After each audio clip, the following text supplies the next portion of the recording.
मैंने हमेशा समर्थन किया है छात्रों का। मैं उनकी भावनाओं के साथ मैं पूरी तरीके से सहमत हूँ और ये आयोग की पूरी तरीके से जिम्मेदारी बनती है, बीपीएससी की पूरी तरीके से जिम्मेदारी बनती है कि पहली बात तो परीक्षा एसओपी को पूरी तरीके से फॉलो करते हुए होनी चाहिए। अगर उसमें कहीं पे भी किसी भी तरीके की गलती हुई है तो बीपीएससी को इस बात को स्वीकार करना चाहिए, मानना चाहिए और उसको सुधारने का हर संभव प्रयास करना चाहिए। हम लोगों ने ना के बराबर इस तरीके के उदाहरण देखे हैं जहां पे इस लेवल की परीक्षा में दो एग्जामिनेशन लिए जाते हैं, जहां पे एक ग्रुप का अलग एग्जामिनेशन लिया जाता हो और दूसरे ग्रुप ने जब उसको लेकर एतराज़ जताया तो सिर्फ एक पर्टिकुलर बैच के लिए आपने अलग से एग्जामिनेशन कंडक्ट किया। उन्हीं का एसओपी ये सारी बातें कहता है कि भाई अगर कोई पेपर लीक अगर होता है, अगर वो बाहर आ जाता है तो उस एग्ज़ाम को रद्द करके दोबारा से री एग्ज़ामिनेशन हो। ये जानकारी, क्योंकि मेरे खुद के परिवार के बच्चों ने इसमें बैठे थे, उन्होंने एग्ज़ाम दिया था, ये जानकारी मेरे पास है। ये बताया गया है कि भाई जिस वक्त वो एग्ज़ाम दे रहे थे, हॉल के अंदर थे, उसी वक्त सोशल मीडिया पे क्वेश्चन पेपर भी सर्कुलेट हो रहा था, इंक्लूडिंग एग्जामिनेशन हॉल के अंदर जिस तरीके से पेपर्स की संख्या छात्रों से कम थी, प्रिंटिंग के लिए पेपर वहीं से जा रहे थे। ये तमाम चीज़ें दर्शाती हैं कि कहीं ना कहीं कुछ गलत हुआ है। बीपीएससी आयोग को पूरी तरीके से इसकी जिम्मेदारी लेते हुए छात्रों की मांग को समझते हुए सही फैसला लेना चाहिए ताकि किसी भी छात्र के साथ किसी तरीके का कोई अन्याय ना हो।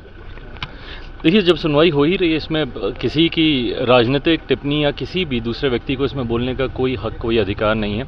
न्यायालय के समक्ष ये मामला लंबे समय से चल रहा है। मैंने हमेशा इस बात को कहा है कि अगर किसी ने गलत नहीं किया तो उसे डरने की ज़रूरत नहीं है, पर हाँ, अगर कोई दोषी है, किसी ने किसी की परिस्थितियों का नाजायज़ फ़ायदा उठाने का प्रयास किया है, तो ऐसे दोषियों को इतना विश्वास मेरा भारत की न्यायिक प्रक्रिया पर है कि अगर कोई दोषी है तो उसको सज़ा ज़रूर मिलनी चाहिए। बीपीएससी को लेकर आपने कहा है चुनाव में आप यहाँ आए, आपने 5 सीट भगवान की कृपा से मिली, फिर क्या विधानसभा चुनाव आने वाला है, कहीं फिर इस प्रकार की कुछ मांग तो नहीं है भगवान से? मांग अगर है भी तो बता ही नहीं जाती, बट मैं सिर्फ आस्था में विश्वास रखता हूँ और अपनी मेहनत पे।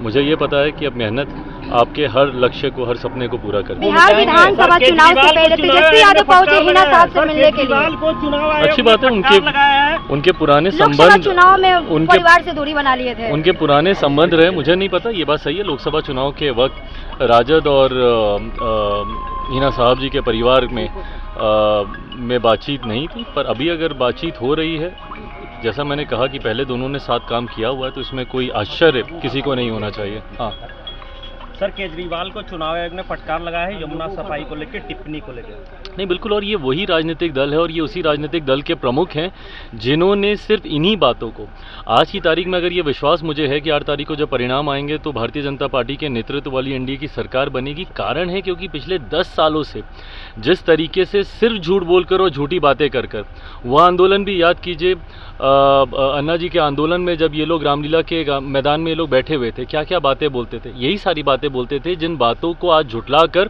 ये खुद उस पर कार्य कर रहे हैं। नेताओं को भ्रष्ट बोलते थे, सिर्फ सरकारी लाभ उठाने की बात करते थे, महंगे वकील रखने की बात करते थे, गाड़ी सिक्योरिटी, यही सारी बातें करते थे। आज मुझे बताइए ना, केजरीवाल जी ने कौन सी इन सारी बातों पर अमल किया?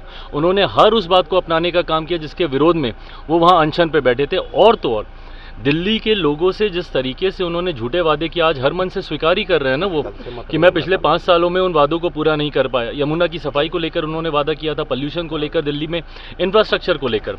आज दिल्ली जिस बदहाल परिस्थिति में है, इन्हीं के झूठे वादों की वजह से है। और निरंतरता में जिस तरीके से दिल्ली में इन्होंने एक विरोधाभास का माहौल बना के रखा, इससे पहले भी विपक्ष की सरकारें दिल्ली में रही हैं। हम लोगों ने लंबे समय तक कांग्रेस कई और सरकारों को भी हम लोगों ने देखा है, बट जिस तरीके से इन्होंने चुनाव जीतने के बाद लगातार कभी एलजी पे आरोप लगाना, कभी केंद्र सरकार का सहयोग नहीं मिलना, तो दिल्ली के लोग, दिल्ली की जनता देख रही है ना कि भाई अगर आपको सिर्फ बात बात पे आपको बहाने ही बनाने हैं कि एलजी साथ नहीं दे रहा, दिल्ली की सरकार साथ नहीं दे रही, तो माइट एज वेल वो ऐसी सरकार को चुने जिसका साथ एलजी को भी मिले और केंद्र सरकार का भी साथ उस सरकार को मिले। तो दिल्ली के लोगों ने मन बना लिया। हम लोग भी एक सीट पे देवली में चुनाव लड़ रहे हैं और चुनाव प्रचार के दौरान इस बात का आभास पूरी तरीके से हो रहा है कि दिल्ली की जनता पूरी तरीके से केजरीवाल जी को नकारते हुए एनडीए की सरकार बना रही है।